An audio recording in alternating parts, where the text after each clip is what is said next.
ហិច្ឆតាវិវត្តខ្លួនទៅជាមជ្ឈមណ្ឌលអាកាសចរនៅក្នុងតំបន់គម្រោងស្ថាបត្យកម្មអាកាសយានដ្ឋានអន្តរជាតិតេជោត្រូវបានចាត់ទុកជាស្ថានីយ៍អាកាសចរដ៏មានសក្តានុពលធំនៅតំបន់អាស៊ីអាគ្នេយ៍ហើយគម្រោងនេះក្រុងទទួលការផ្គត់ផ្គង់ថាមពលតាមរយៈការវិធានគម្រោងស្ថាបត្យកម្មដែលត្រូវបានរចនាតាមបែបបទប្រពៃណីខ្មែរដោយបានវិនិច្ឆ័យអន្តរជាតិនៃជើងរបស់យើង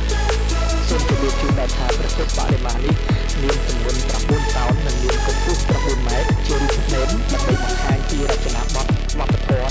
សង្គ្រាមចេញពីការបាក់បែកចំនួន79ដូច្នេះខ្ញុំជឿជាក់ថាអាកាសយានដ្ឋានអន្តរជាតិតេជោនឹងចូលរួមជាកម្លាំងចលករនៅក្នុងការតាក់ទាញទេសចរនិងវិនិយោគិនមកកាន់កម្ពុជាកាន់តែច្រើនជាងពេលមុនជំងឺ Covid-19 ទៅទៀតពីព្រោះសមត្ថភាពទទួលអ្នកដំណើរត្រូវបានពង្រីកហើយយើងអាចទទួលជើងយន្តហោះទាំងក្នុងតំបន់និងជើងយន្តហោះពីដំណាក់ឆ្ងាយឆ្លងទ្វីបមកកាន់កម្ពុជាផងដែរការធ្វើដំណើរតាមផ្លូវអាកាស